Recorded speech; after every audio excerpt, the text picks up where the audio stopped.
오늘 본문은 만일 부활이 없다면이라고 하는 가정을 중심으로 생기는, 만약에 진짜 부활이 없다면 생기는 현실적인 일들이 어떤 것들인가라고 하는 주제를 다루고 있습니다. 실제적인 문제들을 다루고 있는 거죠. 그러면서 바울은 죽은 자를 위해서 세례를 받는 문제에 대해서 언급을 하면서 논쟁을 시작합니다. 당시 고린도 교회 성도들에게 그런 전통, 그런 관습이 있었던 것 같습니다. 먼저 죽은 자들, 또 신앙생활을 제대로 하지 않고 먼저 죽은 자들을 위해서 살아있는 내가 대신해서 친척이나 친인척이 세례를 받고 어떤 공덕을 쌓으면, 그래서 그들로 하여금 마치 그렇게 하면 그들이 세례를 받고 구원을 받는 것처럼 여겨지는, 생각하는 그런 문화였던 거죠. 그런데 바울은 굳이 이 관습이 심각한 문제가 있다라고 하는 점을 지적하기보다는 그것을 부활과 연결합니다. 만일 그 행동이, 너희가 하는 그 행동이 부활이 없다고 생각한다면 그렇게 하겠느냐라는 거죠. 왜냐하면 이렇게 하면서도 몸의 부활을 부정하고 인정하지 않는 사람들이 많았기 때문입니다. 현실적으로 내가 행동을 그렇게 하면서도 그 성경이 말씀하는 육체의 부활을 의심했던 거죠. 그런 행동이 너무 모순되다는 것입니다.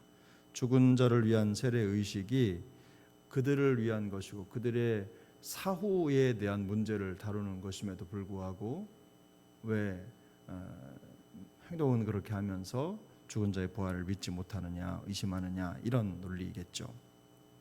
모순이라는 거죠. 그러면서 만일 부활이 없다면 어떤 일이 일어나느냐. 당시 바울이 지나왔던 에베소에서의 그 고통스러웠던 시간들을 떠올리면서 그 시간을 맹수와 더불어 싸웠던 시간들로 생각을 하면서, 만일 부활이 없다면 내가 그토록 막대한 희생을 치를 필요가 있었겠느냐, 이 문제를 제시하는 거죠. 부활이 없다면 믿음을 지키기 위해서 죽음을 감수할 필요가 있겠느냐, 그리고 성도들에게도 부활이 없다면 굳이 고난과 아픔과 그 상처를 견딜 필요가 있겠느냐, 그렇게 하라는 것 자체가 매우 터무니없는 요구가 된다는 것이죠. 헛수고라는 말입니다. 그리고 만일 부활이 없다면 머지않아 죽을 인생인데 부어라 마셔라, 오늘 하고 싶은 대로 마음껏 하며 살아도 되지 않겠느냐. 저희들 학창 시절에 어릴 때 비슷한 농담들 참 많이 했습니다. 그죠? 내일이 없는데 오늘 그냥 부어라 마셔라 마음대로 하지 이런 생각들, 이런 것들 청소년기에 가질 수 있는 생각입니다. 내일을 모르기 때문에, 그래서 내일이 어쩌면 이라고 하는 가정 속에서 오늘을 그냥 마음껏 살아가는 거죠.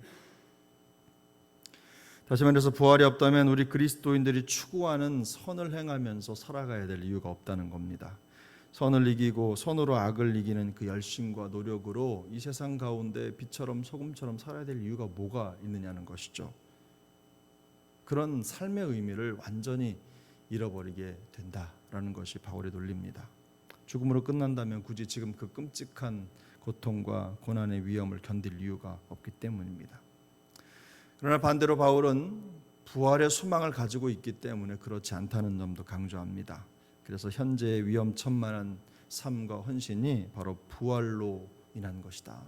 내가 부활을 확신하기 때문에, 영원한 하나님의 나라의 상급을 확신하기 때문에 그 삶을 살고 있는 것이다 라고 하는 내용의 메시지를 역설적으로 전하고 있는 것이죠. 그러면서 바울은 성도들에게 한 번 더 이런 권면을 내립니다. 권면을 전합니다. 우리 33절, 34절 두 절 말씀을 같이 읽겠습니다. 속지 말라. 악한 동무들은 선한 행실을 더럽히나니 깨어 의를 행하고 죄를 짓지 말라. 하나님을 알지 못하는 자가 있기로 내가 너희를 부끄럽게 하기 위하여 말하노라. 아멘. 33절의 내용을 봐서 알듯이 바울은 성도로 하여금 바른 신앙을 갖지 못하게 하는 환경들에 대해서 매우 경계합니다. 그 첫 번째 내용이 악한 동무들의 영향력이었죠. 우리도 이미 알고 있는 바 좋은 친구, 어떤 친구를 사귀느냐에 따라서 내 생각과 신앙생활에 많은 영향을 이렇게 받습니다. 영향을 주기도 하고 받기도 하는 거죠. 그래서 우리의 신앙에 좋은 영향을 주는 친구들을 만나는 것이 매우 중요합니다. 주변의 이웃도 그렇죠. 악한 동무들은 선한 행실을 더럽힌다. 이것은 당시도 그랬지만 지금도 마찬가지로 통용되는 속담입니다. 은혜로운 신앙생활을 위해서는 은혜로운 친구가 필요하다는 말입니다. 나도 누군가에게 좋은 친구가 되어주고 또 바른 신앙을 할 수 있는, 신앙생활 할 수 있는 길을 열어주고 알려주는 좋은 친구가 되고, 또 그런 친구들과 사귀는 것이 영적으로 매우 중요하다는 것이죠. 사람은 매우 관계적이기 때문에 보이지 않는 하나님과의 관계를 지키기 위해서 친구를 밀어내는 것이 쉽지가 않습니다. 내 주변에 있는 친구들, 내 신앙을 위협하고 보이지 않게 그 관계를 통해서 내 신앙과 하나님을 향한 내 마음의 열정을 무너뜨리는 그 친구들을 인간적으로 밀어내기가 참 쉽지 않습니다. 왜냐하면 영적으로 보면, 신앙적으로 보면 그럼에도 불구하고 친구에게 영혼을 사랑하고 그들을 덮어주어야 되는데 과연 내가 그렇게 하는 것이 맞느냐 틀리냐 이런 문제에 쌓여 있기 때문에 결정이 참 매우 어렵습니다. 그러나 바울은 성경을 통해서 우리에게 명확하게 얘기하죠. 악한 동무들. 이 악한 동무들이라고 하는 것이 다른 게 아닙니다. 우리의 신앙을 어지럽게 하고 또 믿음의 바른 길을 가지 못하도록 수많은 것들로 인해서 우리의 마음을 힘들게 하는 존재들입니다. 그런 부분들을 우리가 잘 분별해서 우리 신앙 생활의 여정 속에 어려움이 없어야 될 것입니다. 속지 말라라는 말을 통해서 그 부분을 더 강조하는데요. 얄팍한 인간관계 때문에 믿음이 흔들리고 신앙이 위태롭게 되지 않도록 하라는 것입니다. 무엇을 지키고 무엇을 놓아야 되는지에 대한 명확한 분별력이 필요하다는 것입니다. 우리 모두에게 우리 주님께서 이런 분별력을 허락해 주시기를 바랍니다. 또한 바울은 깨어 의를 행하고 죄를 짓지 말라라는 말을 34절에서 하는데요. 당시 고린도 사회는 부도덕한 삶이 일상화가 된 그런 도시였습니다.